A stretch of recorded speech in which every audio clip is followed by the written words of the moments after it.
preview. So don't talk. Now we're good. Happy Election Day, everyone. Joe Douglas decided to take advantage of the natural diversion by holding a press conference at 4:30. We're not about to let that slide under the radar, though. We're here with instant reaction on the Can't Wait podcast. Tim McMaster here, along with Connor Hughes, our Jets beat writer. He was on the Zoom call with Douglas and our producer, Marissa Morris, as well. Subscribe, give us a 5-star rating wherever you listen or watch. And of course, I kid. It wasn't because of Election Day. Douglas isn't trying to dodge us all and skirt the media. He instead was doing this because of the trade deadline, which was quiet for the Jets. But Connor, before we get into everything Douglas talked about today in the press conference, did you have time to vote before you jumped on the Zoom call?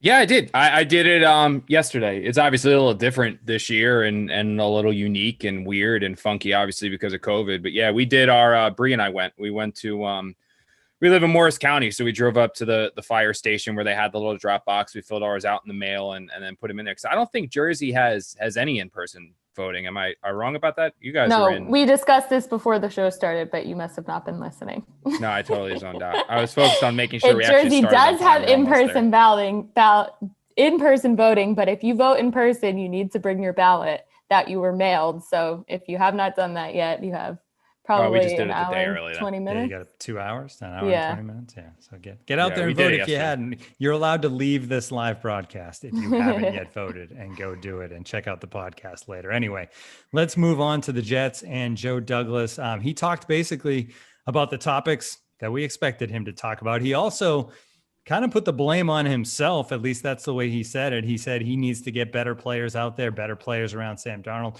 better players for Adam Gase. But let's start with what, Connor, I think is going to grab the most headlines, which was basically him coming out and saying that Adam Gase is part of the solution for the New York Jets. Now, he's not going to come out and say, hey, if the team loses on Sunday, I'm going to fire him. And if not, I'm still going to fire him at the end of the season. He's not going to say that after 8 games, but he probably could have come up short of saying Gase is part of the solution. Yeah. I mean, look, I think that with Adam there I should say with Joe, I mean, that's nothing. I mean, it doesn't guarantee Adam Gase a job beyond this week. It doesn't guarantee Adam Gase a job through the rest of the season. And it certainly does not guarantee Adam Gase a job in 2021. I mean, it's just not what he's doing. I mean, it was basically him coming out and trying to not make a headline while also giving a vote of confidence to his head coach, who he knows is struggling. And it wasn't, I wouldn't read too much into it. You know, I mean, there's never going to be a GM that comes out and says, my coach sucks, he's not doing enough, I'm sick and tired of this, and then like slam a clipboard down. And certainly that's not going to be Joe Douglas. I mean, this guy is a family man. He's friends with Adam. This is, football aside, these two guys are close. So it's not like he's going to come out and say like, oh, you know, screw this dude, get rid of this dude, I don't want him, he's bad, he's the reason we're losing. No, I mean, he gave his friend a vote of confidence. He shouldered some of the blame himself by saying he hasn't done enough to give Adam Gase the talent that he needs to have success. And he said, yeah, I believe he can be a part of the solution. Now, is he going to be given that opportunity? No, unless the Jets win out. Like, unless the Jets win out or somehow win 7 of their final 8 games, or maybe 6 of their last 8 games here, Adam Gase is not going to be this team's head coach next season. It's not going to happen. He's not going to be the team's guy. They're going to let him go. I think there's a chance they could let him go after this Patriots game. If not, they'll let him go out a day after the season, you know, basically on Black Monday or whatever it is. That's when they'll make the change, but it's not going to be one of these things where Adam Gase, you know, these words from Joe Douglas just guaranteed Adam Gase a job in 2021. No, I mean, this is his friend. This is a guy that he's known for many years. This is somebody who he feels some blame for, believing that if he had given him a better roster, maybe the Jets would be in better success. And he was basically just trying to come across and say that here with what he did. We're going to take some questions from you folks who are tuning in live as well. So throw them in the chat. We'll get to those at the end. Before we move on to other stuff like Darnold and everything else, just what was the overall, I mean, it's a Zoom call, so it is what it is, Connor, but what was the vibe you got from Joe Douglas? Was he kind of the same Joe Douglas that you generally encounter, whether it's at the combine or the beginning of training camp or whenever he's speaking, or did he seem at all different, phased by the fact that his team is 0-8 right now? No, he seemed down. I thought that. I mean, Joe's never a guy that's showing like a ton of emotion. I mean, he's former offensive lineman. He's you know, the stoic guy. He's this is X's and O's, and this is, we're going to build this the right way, blah, blah, blah, which reminds me, I forget we sent this rundown like right before the show. One thing we do need to touch upon, Tim, which I was like, oh, this is a really good thing that he said, was his approach in free agency this coming year, where the Jets are going to have more cap space than anyone else. So remind to bring that up. Yeah, that's the part of the rundown that says, how will they build? Okay, cool. Connor doesn't know where the rundown I love when Connor references the rundown, though. I love it. He doesn't know where it lives. He doesn't know where we type all this stuff into, but he knows it exists somewhere. I know when it's texted to me, when you guys text it to me. So I'm also upset now that the previews that Marissa makes for the show, because everyone's like, oh, what does Marissa do other than like monitor the chat? What does Marissa do? Marissa usually makes these preview things for us, like all the preview things. And Marissa always sends them to me. And it's like, it's so nice. And I love it so much. And Marissa makes the picture, and she makes the little like Twitter thing, and she texts it to me, and then she's like, remember to tweet this out, because I totally forget. And if I don't tweet it out, I get another like reminder, like, hey, tweet this out. And so Tim made the one for this last one that we just did, like this last show we did. Tim made it this time, and Tim like randomly texts, hey, Tim sends it on Slack, which is not how it's supposed to happen. Then after he sends it on Slack, then he texts it in our group chat. He doesn't send it personally. And then he's just like, hey, you're going to, I was like, what is this? All right. We're doing reviews, by the way, because our review cycles are up. Guess who's getting a little note in her review that suddenly I'm not getting the preview from Marissa anymore. Okay, well, as you say that, it's like you want me to throw you under the bus. He literally just texted me, "You tweeting for me?" ? So, well, I went to go look about the Adam Gase thing. I was like, shoot, I was like, man, this is really hard for me to tweet and talk at the same time. I just can't do it. I was like, is Marissa doing it? But then I didn't see a tweet up right away. So I was like, all right, how am I going to? I'm monitoring the questions in the chat. We're taking questions, It's true. Don't worry. I did put Marissa's review. Our podcast would not be the same without Marissa. Then in really small print, it would be better. I'm just kidding. But no, you asked about Douglas's. I mean, like I say, he's never going to be over the top. He's never going to be this guy that's going crazy or like, slamming fists. He's not. Who was that 49? Mike Singletary, where I want winners, and he's never going to do the old Denny Green where it was, we had him where we thought they were. It's not Douglas. That's not who he is. But I will say that he seemed very. I see a comment here. Marissa is the best podcast mom, and I think that is like A plus comment. I saw it in the corner of my eye. I was like, what? I was like, that's pretty good. But no, like he was very, I thought, down. He was very like, this is not what I expected. Because when I tell you guys, and I've said this before, like what makes this Jets season so damning, and what makes this Jets season so alarming, and what makes this Jets season so surprisingly inept, is that they didn't expect this. In 2007 or 2017, I'm sorry, Mike McCagnon made a concerted effort to not try to win. He got rid of Brandon Marshall. He got rid of Eric Decker. He got rid of David Harris. He got rid of all these guys. And he wasn't overly tanking, but he wasn't exactly fielding a team that he expected to make the playoff push. He had his eyes on Sam Darnold, Josh Rosen, Josh Allen, that top tier quarterback class that was going to be there. That's who he was focusing on. And he was kind of like, all right, let's tear this apart and then build it back up. That's not what the Jets were trying to do here. Like the Jets actually thought that they had a team that was going to be able to compete for the playoffs, not maybe necessarily get to the playoffs, not necessarily win a Super Bowl, maybe not compete in the AFC East, but they thought they would be a 7-8, potentially 9-win team, that if everything broke their way and Mims was as good as they thought and P. Ryan and the line worked, they could win 8 or 9 games. Like that's literally what they thought within this building.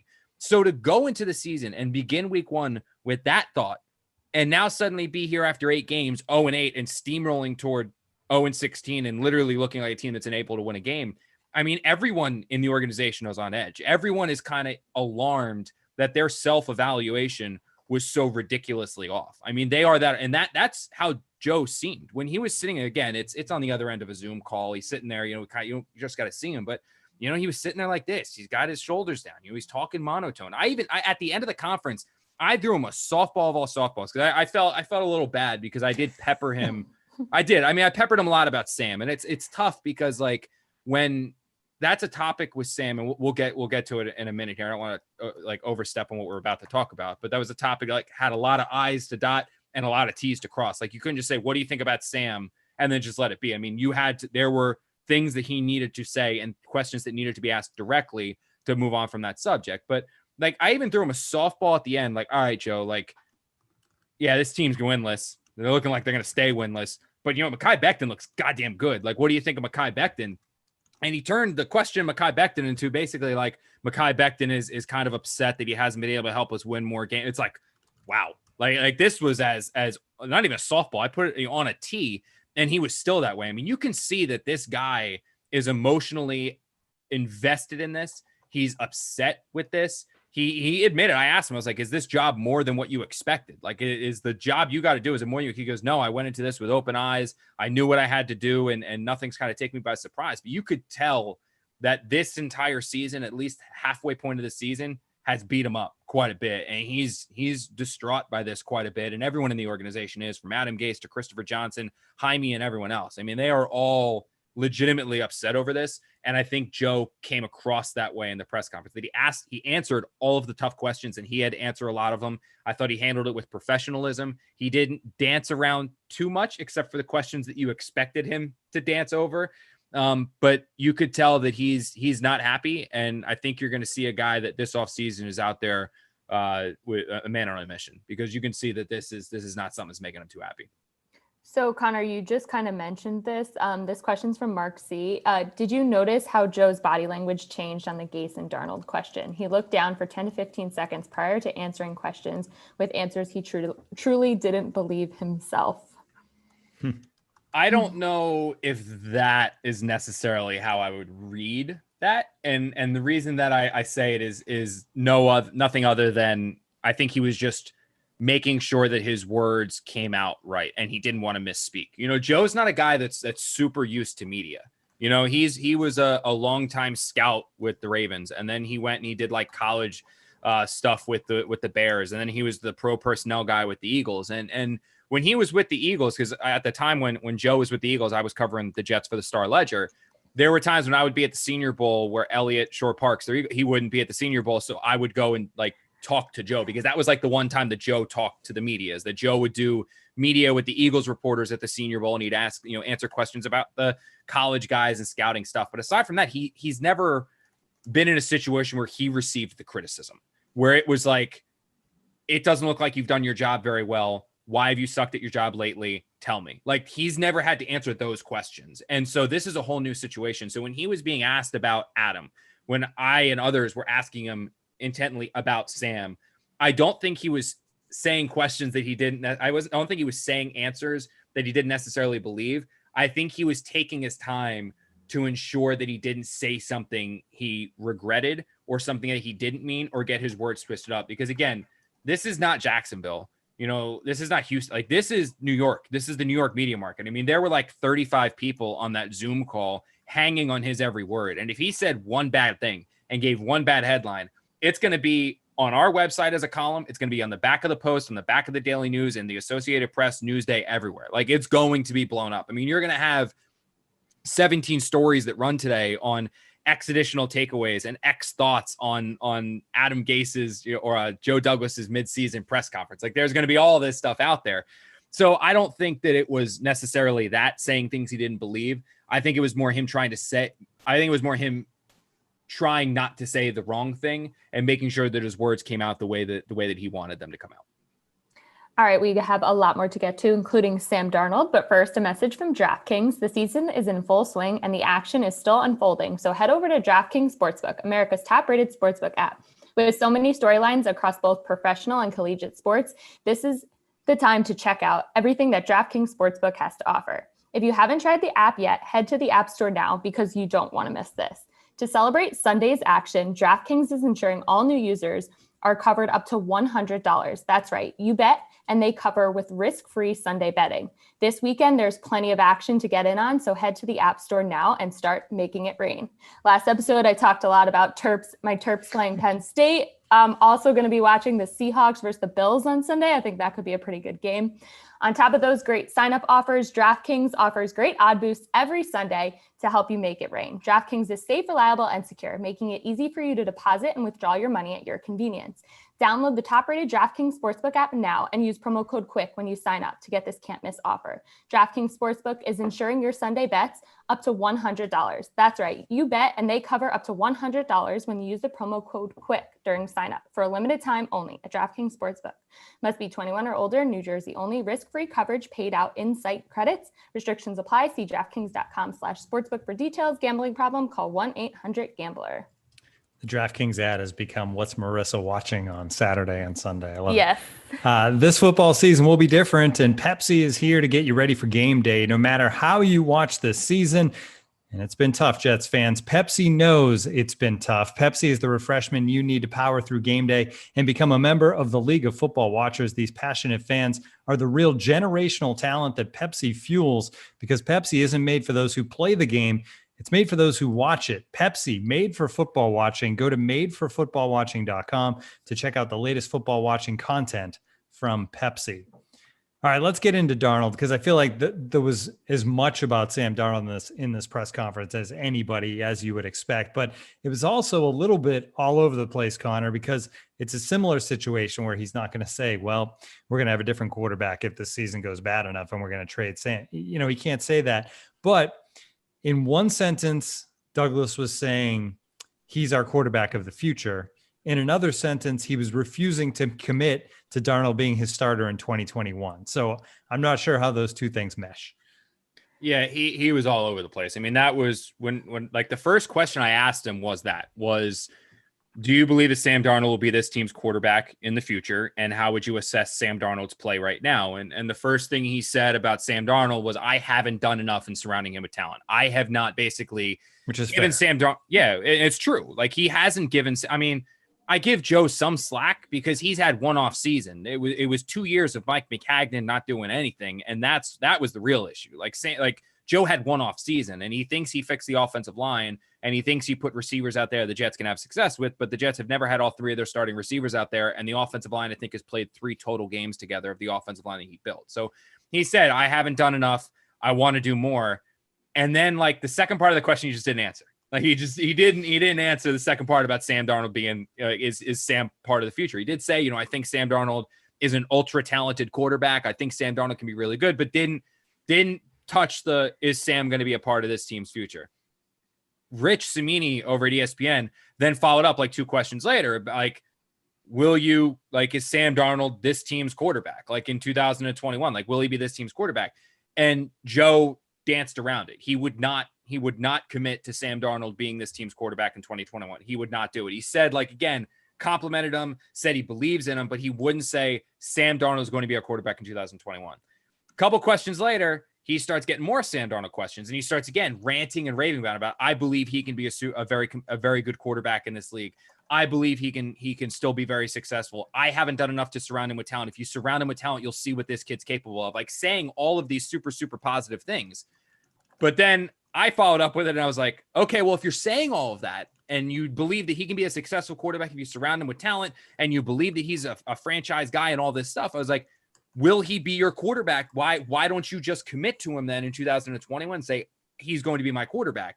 And that's when he kind of like sort of said it, where he goes like, Sam is our quarterback of the future. Like, he said that, but didn't really say, like, he kind of like hesitated a little bit and then said, Sam is our quarterback of the future. Later on in the press conference is when he kind of started saying some other things. And I finally like asked him. And again, this is one of those things where it's like, if I was him, I would be a little annoyed with it, because it can come off as being annoying. As I said, I was like, okay, Joe, are you willing to say that, like, you're looking at going to 0-16, 1-15, having a chance to pick Trevor Lawrence? Would you not draft a quarterback in the first round? Like, is that something you would feel confident saying right now? We are not going to draft a quarterback in the first round. And he said, I'm not going to go into my draft plans. That's not something I'm going to be discussing right now. We're focused on New England. So again, that was kind of like a non-answer answer, right? So I felt bad about it. Like, it like kind of like constantly being like, Sam Darnold question, Sam Darnold question, Sam Darnold question. Why are you guys winless? Another Sam Darnold question. But like, with this topic, it is so complicated. Like, the Sam subject is not an easy one. It's not black and white. It's not just a one-word answer. Like, it is complicated, because it's how do you evaluate Sam Darnold? Okay, well, are you willing to commit to him in 2021? okay, you didn't really do that. Okay, are you going to draft a quarterback? Or are you willing to say, I'm not going to draft? Like, there are all these things and all of these questions, subset questions off of the Sam Darnold subject that needed to be asked today, because you need to ask him now. And honestly, at the end of the season, when we talk to Joe, whether it's at the NFL Combine or when the season's over and he has his, year-end wrap-up, it's all going to be hammered home again and all that stuff.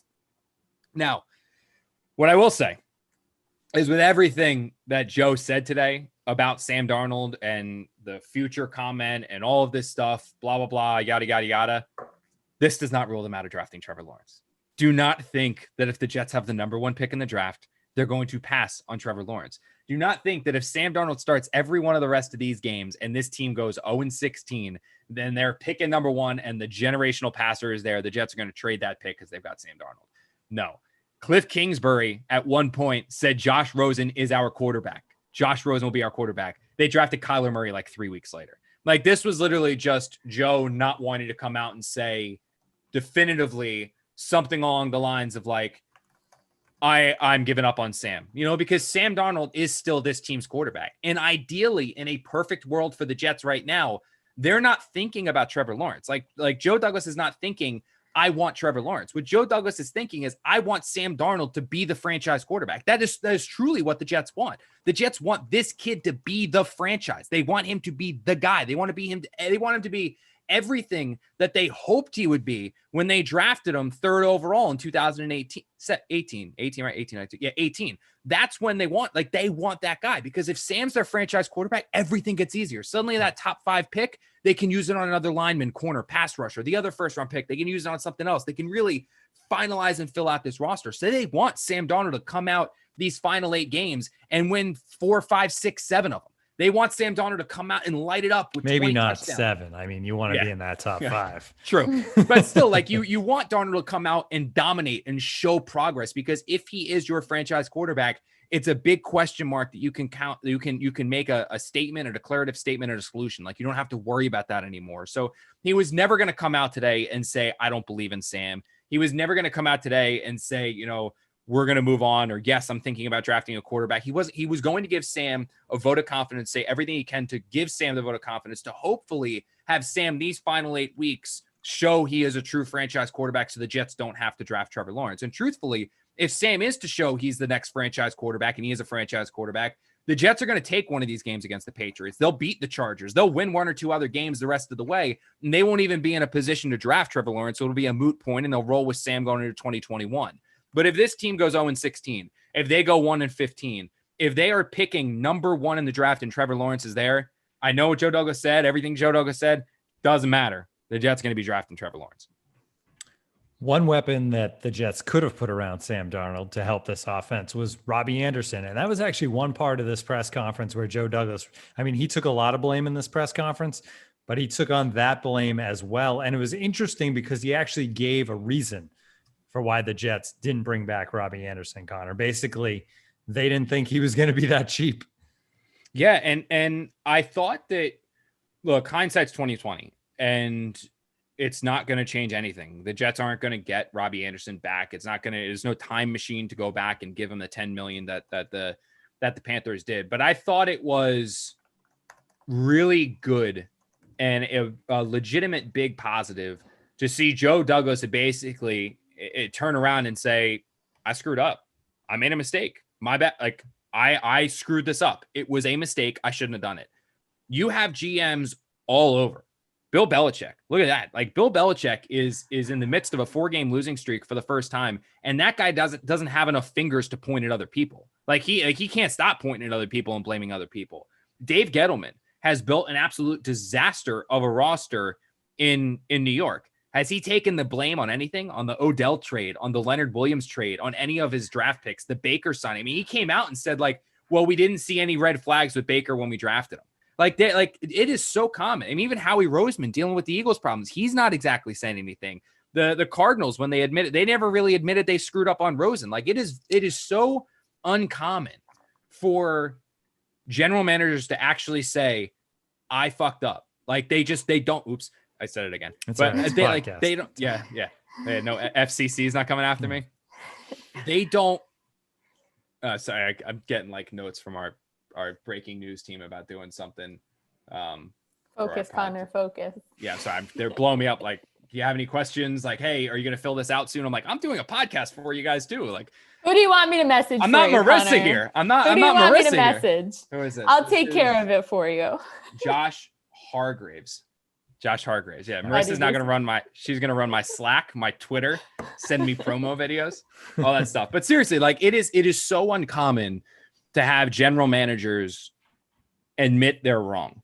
And for Joe to sit there in the midst of an 0-16 season, in everything going wrong, the quarterback screwed up, this is screwed up, everything's screwed up, to have Joe come out and say, like, we messed that up. I wish Robby was still here. We need to reevaluate how we evaluate the market of our prospective free agents because we don't want this to happen again. And he basically said that he wishes, right? He actually literally said it. He goes, I wish Robby Anderson was doing what he's doing for us. We don't want to let good players out the door. That's what he said. I don't, and I'm paraphrasing slightly because I don't have the exact quotes in front of me, but he basically said, I don't want to have good players walk out the door. And it's admitting that that's what they did. And basically the reasoning for it and the way that it was that, and we talked about this, like we talked about it leading in to free agency. We talked about when we were discussing Robby Anderson. The Jets were willing to go to a certain price point with Robby. They were willing to pay between $8 and $10 million for him per year and they weren't willing to go too much higher than that because they felt that Robby's market was going to be, or the reason why they weren't willing to go more than $8 or $10 million is because they had concerns with Robby Anderson's ability to do more than just go deep. There were some worries that if they gave him more than that much money when he got home to Florida, he would get in trouble and the off-field issues would arise again. And basically you'd be paying for a guy that ends up getting suspended and isn't on the field. And they didn't really like that if Robby's not the number one target, he tends to check out of plays. So there were a number of things and reasons why the Jets were like, we don't think Robby's worth more than 8 to 10 million. But they also made that initial offer of like 8 or 9 million out there for him in the beginning, thinking that guy's going to get 15 million from somebody. Someone is going to go out and give him 14, 15 million dollars, pay him 14, 15 million dollars. And we're never going to, like, we're just not willing to go that high. Like, we're not willing to go to $15 million. So, and I need to confirm that this is actually what happened, but listening to Joe talk about Robby, what I got the sense of what happened was that the Jets made the initial offer to Robby of whatever contract for like $8 million, thinking he was going to get 14, 15 million annually. When the Panthers came in with 2 for 20, I get the sense that there was no opportunity for the Jets to match. That's what I was going to ask was why wouldn't you be able to stay in that conversation? Yeah. And I don't have this confirmed yet. I got to reach out to some of my people over there and talk to them to get this confirmed. And I'll know it for the next podcast. Like we can touch on this again, but listening to Joe and reading between the lines, I got the sense in the way that I heard it was that the Jets made their initial offer. They expected it to be not even in play or be nowhere close because he was going to get 12, 13, 14 million.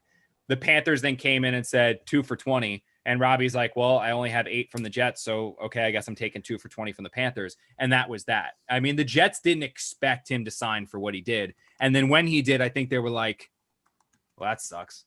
And that was their issue. And what Joe said is that after watching what happened with Robby, after seeing how that situation played out, what they are now thinking, what's going through their mind is like, okay, we're going to reevaluate. We need to have a better knowledge of what's going to happen when free agency opens. We need to now know concrete what is going to happen and what these players' worth is. And then we'll be able to know, okay, this is what our offer to them is going to be. Because Joe's never going to go above market value. Like he's not willing to pay more than what he believes a player is worth. What I think annoyed the Jets and where Joe screwed up, and he admitted he screwed up, was that he didn't know that Robby's market was going to be 10 million. He thought 12, 13, 14, which is why he backed out. He didn't know it was going to be 10. And if it was 10, he would have paid him. And that's where he screwed up. And like he said, he let a good talent go out the door because Robby looks great right now.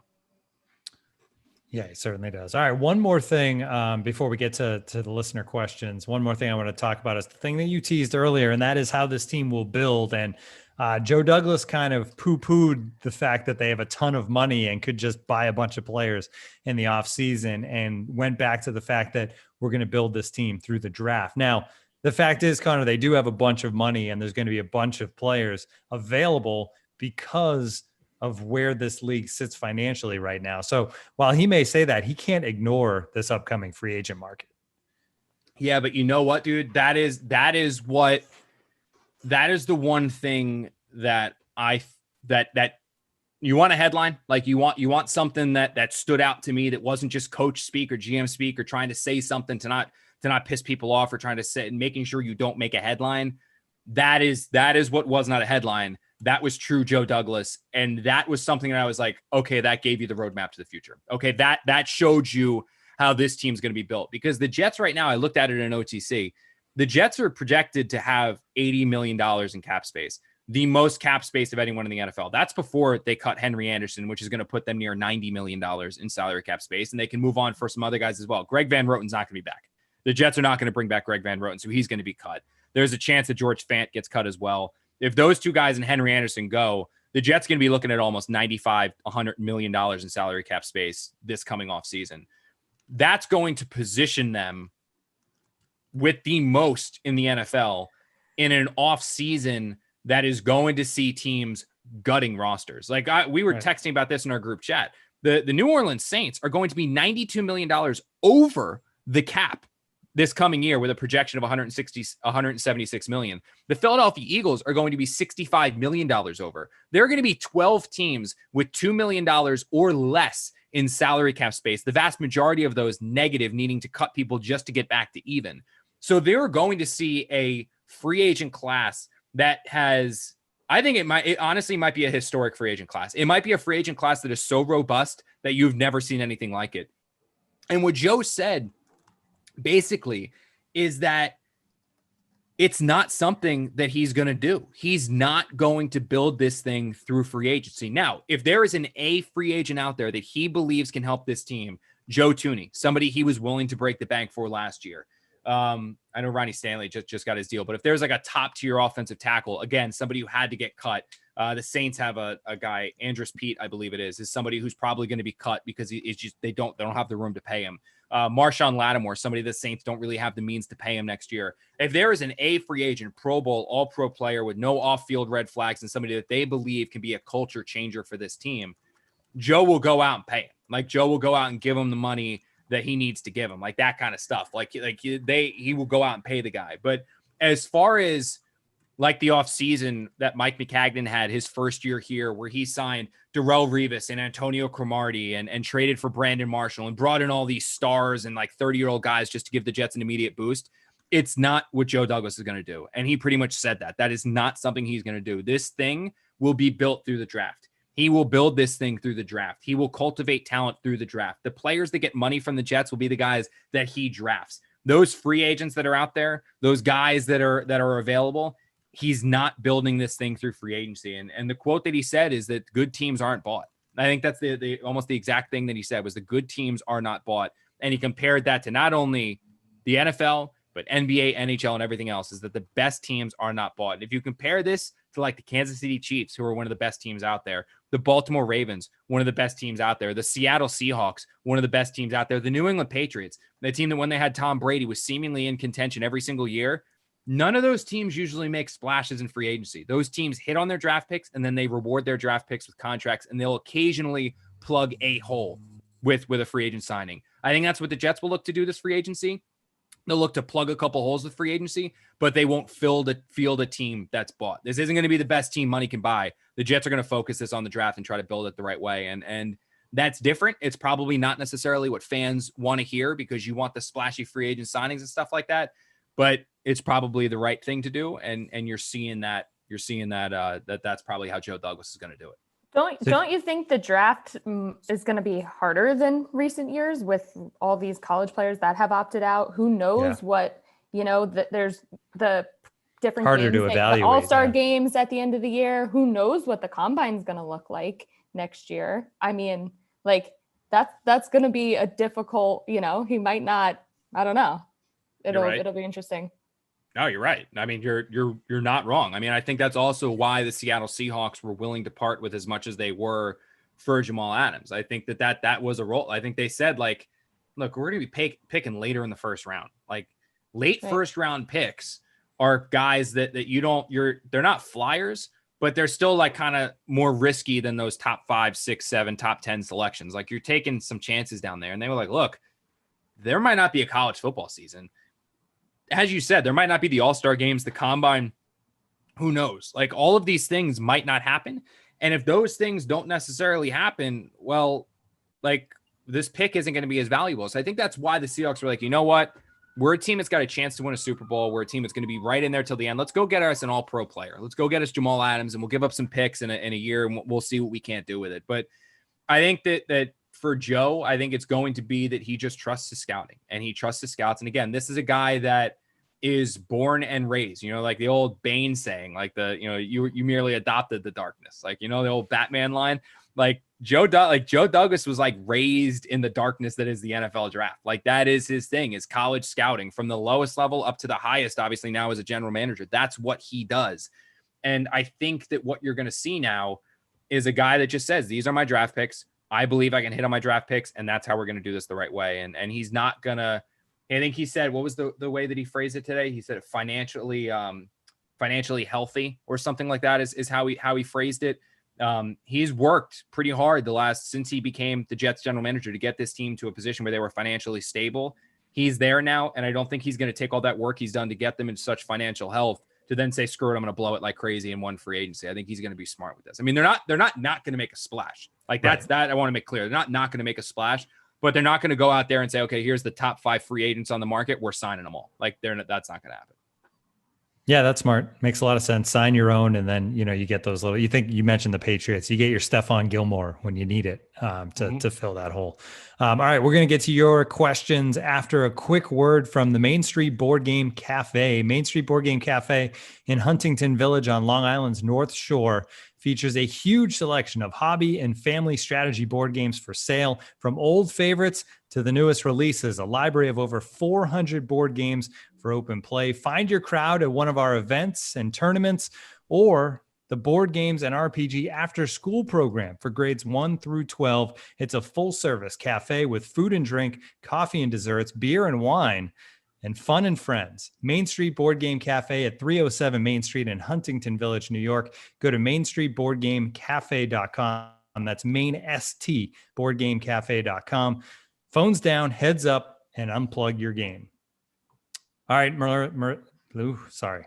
Edit that afterwards. All right, Marissa, let's move on to some questions from the listeners. All right, Connor. So we have to touch on the trade deadline. It was a pretty quiet day across the entire league. Did you expect the Jets to do more at the deadline? No, I mean, they were gonna listen to stuff. I mean, if some team made an offer for them, they were gonna do it. I mean, I'm sure they were willing to trade somebody like Marcus May for the right package. They were willing to trade somebody like Jordan Jenkins for the right package. But some of the stuff that was out there that you guys started texting me about, and some of the stuff that I happened to see come across the notepad or so here about like the Jets were shopping or trying to trade Chris Herndon. That one got a little chuckle out of me because that was simply not true and was shut down pretty heavily. And anytime I see something like that, I always go, it's like, just, you gotta think about who you're listening to, and you got to think about like what you're reading and where it's coming from. And if you think about where it's coming from and you think about what you're reading, you can pretty much piece together whether that statement is true or not. Like that's just true. And I know when I heard that one got me to laugh because I was like, that's just not true. And I remember I reached out to somebody over at the like a couple of my sources, and I was like, Chris Herndon, really? And the answer I got back was LOL, and then F no, and then somebody else is like, just wait till Joe wants to talk about this one. And I was like, all right, let's see it. But I mean, I wasn't as surprised because, again, like the Jets don't necessarily have too many players out there that are like that. Like when you're making a trade at a deadline, normally the players you're trading at a deadline are guys on 1-year contracts that you realize are not going to be part of this team moving forward. So that's why you saw McClendon go and Avery Williamson go, and why Jordan Jenkins and Marcus May were guys that had the possibility of going. I think that those guys are usually the ones that move, and the people and the teams, I should say, that makes attempted acquisitions at acquiring those players are guys or teams that think those players can put them over the edge. Like the Buccaneers went out and got Steve McClendon. That wasn't a player to get, but he knew Todd Bowles and was like, all right, we lost a player on the inside. Steve can fill the void. With Avery Williamson, the Steelers lost Bush. They needed an inside linebacker. Avery Williamson could fill a void. He could help them. The other guys that the Jets could have moved, like Marcus May was not going to take any team from like championship contender to Super Bowl favorite. Like Marcus May wasn't going to do that. Jordan Jenkins was not going to make any team Super Bowl contender. We got Jordan Jenkins. Now we're a Super Bowl favorite. Like that wasn't going to happen. Same thing with, Chris Herndon was never even on the block because he was a guy that is on his rookie contract still controlling. Same thing with Quinnen Williams. But I think that it's it was sort of surprising they didn't make more. But then when you actually think about the players the Jets would have dealt, it's not really all that surprising just because they didn't really have anyone that anyone else would want. This team's 0-8 for a reason, and the players are one of them. You got another one, Marissa? This is a comment. Tim and I were discussing this. Just we'll throw this one in there. The Big Blue Knight said Connor is the pod son who will buy GTA without his parents knowing. I'm assuming that I got a lot of comments that I was the pod mom and Tim could be the pod dad, and so I thought that was pretty funny. That's true. That's good. I like that. Okay. So this was an interesting question from MMERC3. Is it true that Darnold is playing while injured? They're going to kill that kid before he can get traded. What are your thoughts on that? Who was this? Sorry. I missed Darnold. Is Darnold You weren't listening? Hurt, I looked over to see the numbers. I was actually trying to see how many people we've got going. It's actually pretty impressive. Look at the number of people that are listening to this thing right now. But yes. Well, they're not going to keep listening if you aren't listening to their question. Yeah. It's my coffee's wearing down. Talking about killing Sam Darnold. Yes. No, is Darnold playing hurt? Yes. And before trading him, is this is that a concern? Because would that hurt his trade value, basically? I think the more Sam Darnold plays and the more he struggles and the more he doesn't look very good, that hurts his trade value. You have a guy that is regressing, a guy that's obviously, if he's regressing, he's not making progress. His mechanics are concerns. His decision-making is a concern. His health is a concern because he's dealt with injuries every year of his 3-year career to this point. So the more Darnold plays and the more he struggles, it is an issue. But I think also with the shoulder, it gets to a point where if he can play, he's going to play. And that's Sam. Sam wants to be out there. He's this team's starting quarterback. The Jets aren't going to sit him to try to save his draft, his trade value. It's just not going to happen. And the big thing with Sam and the big thing with that shoulder is just the re-injury, because from what I understand with it and from what people I've talked to about it, it's an issue and it's an injury that is almost like it's going to be painful and you're going to know it's an issue and you're going to know it's there. With that said, it's not something that's going to get worse. And as long as the injury is not going to get worse and you don't have the risk of aggravating it, you don't have an issue of it's a slight tear and then you get hit wrong and it's a total tear, then if Darnold believes he can play and the Jets can do things like shoot him up or give him a pill and send him out there, then he's fine and he'll be good and he'll be rocking and rolling. But point rocking and rolling in case anyone at home is my tagline. The unofficial can't wait drinking game. Yeah. But yeah, no, that's the thing with Sam is that it's just a matter of is he healthy? And if he's healthy, then, or if he can play, then he's going to play. If he's not going to risk further injury, then he's going to go out there. And as far as hurting his trade value and hurting his stock, it's going to happen. If he keeps struggling, it's going to happen. That's why that's not something you could be thinking about right now. It's just not. All right. We have one more question. This one is from Tommy R. Did anyone ask JD if this quote culture was what he was referring to in camp? Ooh. Boy, I figured people were going to be pissed about people are up in arms, right? Yeah, I don't think that you want to talk about culture. Technically it's not bad. No players are turning on each other. It's not the Cowboys, right? Yeah. Nobody's pointing fingers. There's been no, we hate Adam Gase. There's been no Greg Williams sucks. There's been no players, no defenders pointed offense and offense pointed defense. None of that's happened. But you look at the Giants last night, they're what, 1-6? I don't even know what they're competing. And they're competing. But that's not culture. That's talent. Well, coaching. Yeah. I think it has something to do with culture too. They go out there thinking every day that hey, you know what? We might have a shot. That's the thing is I don't think the Jets go out there and just I'm going to roll over. I don't think that's, truthfully, maybe I'm wrong. I don't think this team goes on the field and is we're going to lose today. Like if you watch, like when Frank Gore leads him out, like they're screaming and yelling, and you watch the sideline, like when Denzel Mims makes a catch, watch, you'll see Terrell Basham sprinting and yelling and screaming and going batshit on the sideline over a catch. Like these guys are fired up. They're intense. They want to win. I just honestly don't believe they're capable of it. Like that's honestly it. Like I don't believe this team is capable of winning. I think there is such a talent deficiency and such an issue there. And honestly, it's embellished by the poor coaching that I think that that's a problem. Like I honestly believe that that's the bigger issue the Jets have. Like the issue that the Jets have isn't necessarily the Jets issue right now is not like if you have a culture issue, it's the easiest comparisons with Tim reference, and it's the Cowboys. You see guys pointing at each other. You see guys yelling. You see guys scraping for excuses, and it's not the defense, it's the offense. It's not the offense, it's the defense. They'll turn on the coaches. That's not happening with the Jets. The Jets are losing games because they're bad. They're losing games because maybe they're not as prepared as they should be, and they're losing games because their coaching staff is not helping them. But they're not losing games because these guys are just rolling over and quitting. Like I haven't seen that yet. There's still 8 games to go. When this team's 0-13, 14, maybe we get to that point. But at least halfway through the season, I think the culture is what's kind of kept this team together, if you will, when literally everything is kind of going bad on them. All right, I'll throw one more in that Marissa just fired over to me. It's from Snoopy.